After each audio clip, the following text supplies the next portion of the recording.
everyone, my name is Tomiwa Aladekomo. I'm the CEO of Big Cabal Media, publisher of TechCabal, the top publication covering tech in Africa.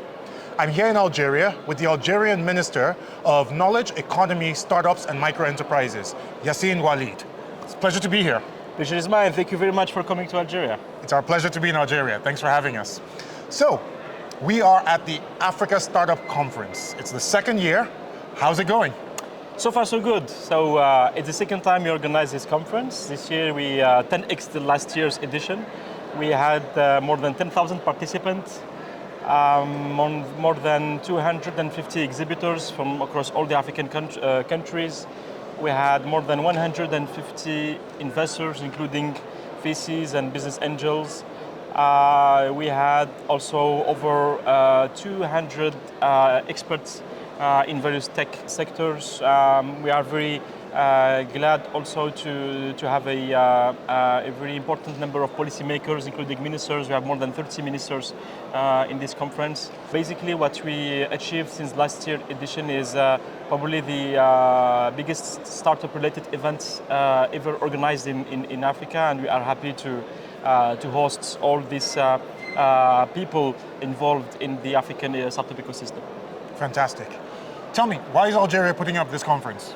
What's the goal? Because one of the countries had to do it, so we did our best to really gather everyone around the table. One of our objectives is to really build a strong startup ecosystem in Africa. So we are working with all the policymakers, ministers, African ministers in charge of startups innovation, to see what you can do at a continental level to leverage the startup ecosystem. We are working on a very specific projects. One of them is the startup visa, to make it easy for startup funders to go from a country to another one.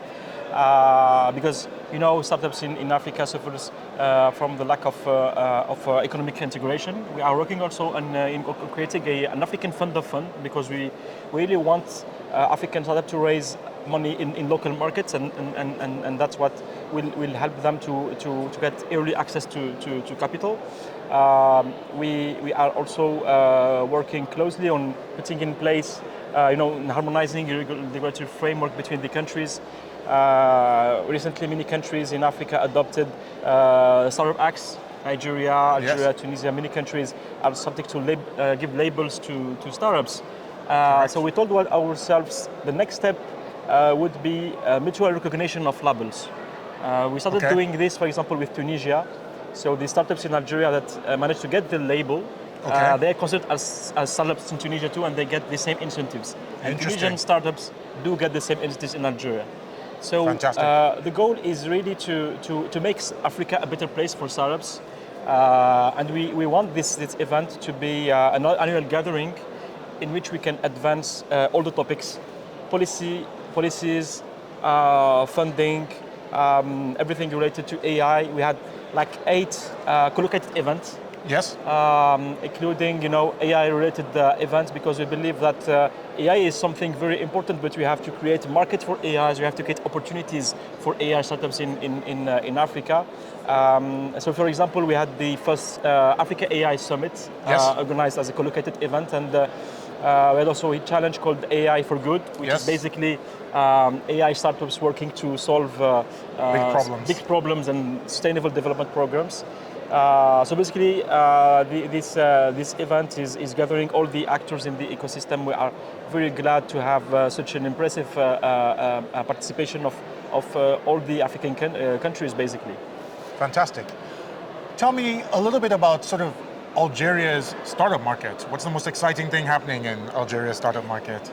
Algeria's startup market is booming because in the past we didn't have any policies that were oriented at fostering the startup ecosystem, but things changed 3 years ago.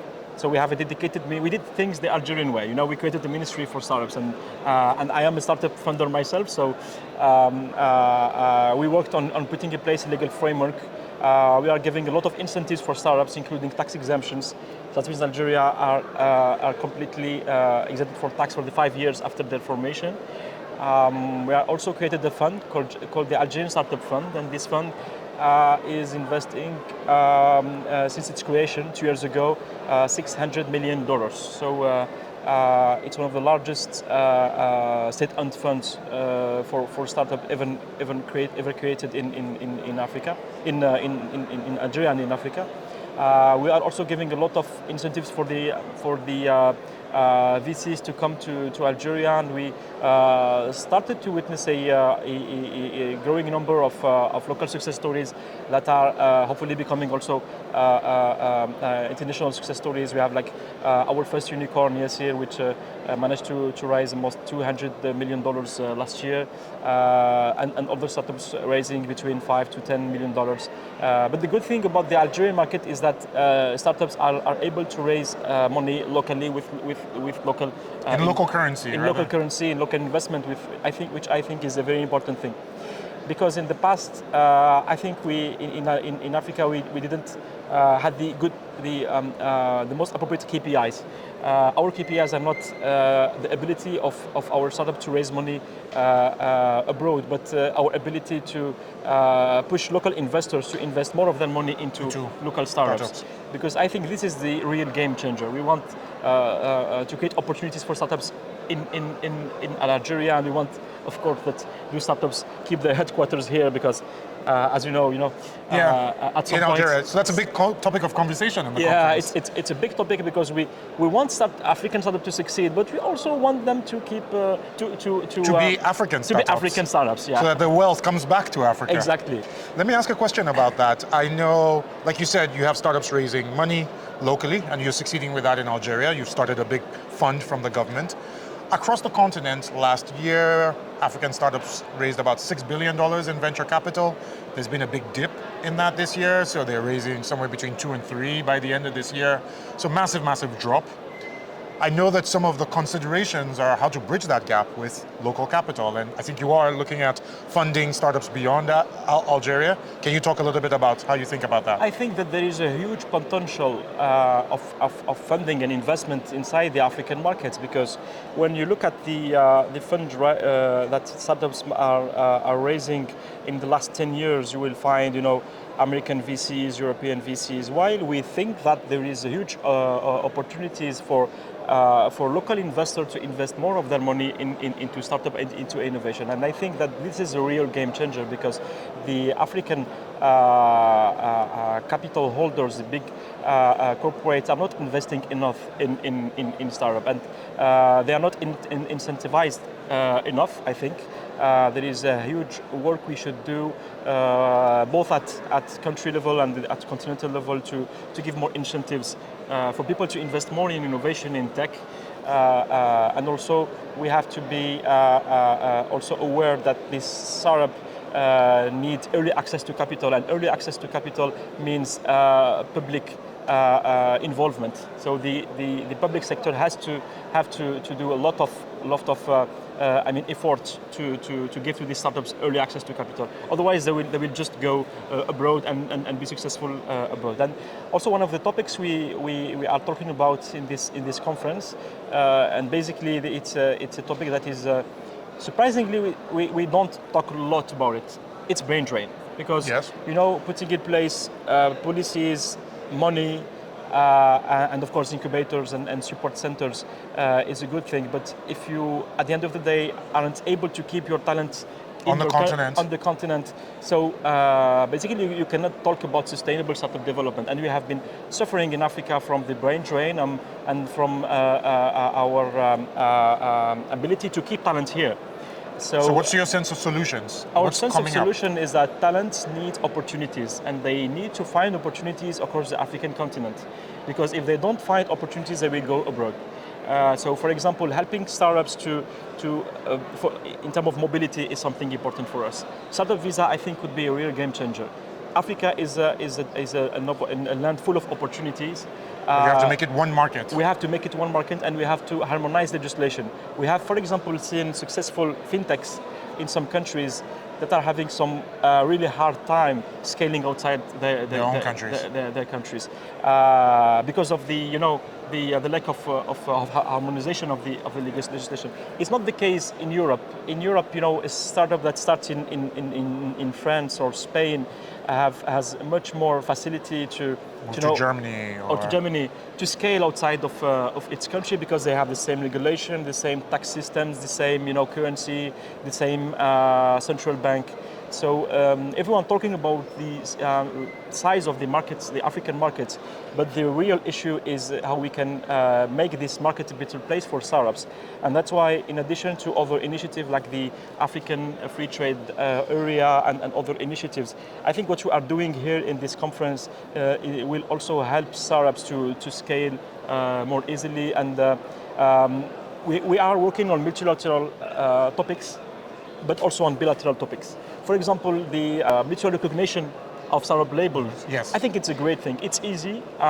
We are basically just doing the same thing in all the African continent countries. I mean, startup acts almost look the same in all the countries, yes. With some, so starting, recognizing startups from other countries I think will help a lot these startups to scale. Interesting. But would you think countries will be willing to extend the same benefits? In other words, kind of the tax benefits that they are willing to offer to their own startups, to startups from other countries, that kind of thing?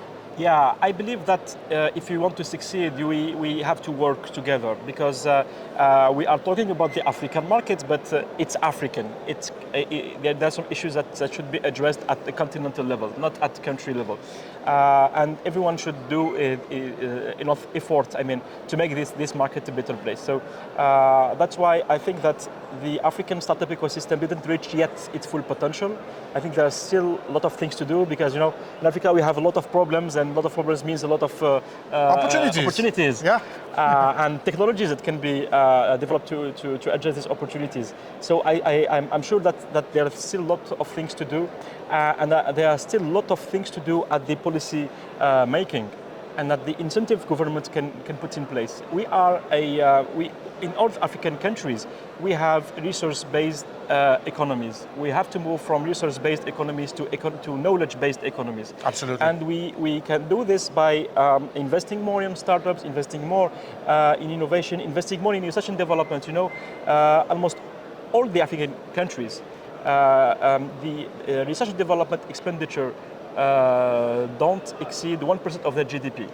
Where when you look, for example, at Singapore, at South Korea, at Japan, they investing 3%, and in the case of, for example, Singapore, they're investing 4% of their GDP in research and development. So we have to work more on putting in place the right incentives, because there are still a lot of things. A lot of road to go. To do. Yeah.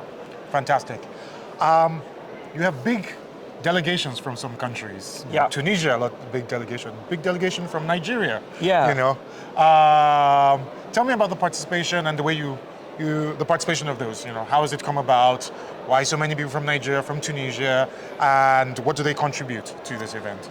I think both the Nigerian and Tunisian ecosystems are very dynamic and very open to opportunities across the African continent, and that's why there's a huge delegation from the two countries, but you have also delegation from other countries, from Kenya, from South Africa, from Tanzania, so from Egypt. Almost all the African countries are represented.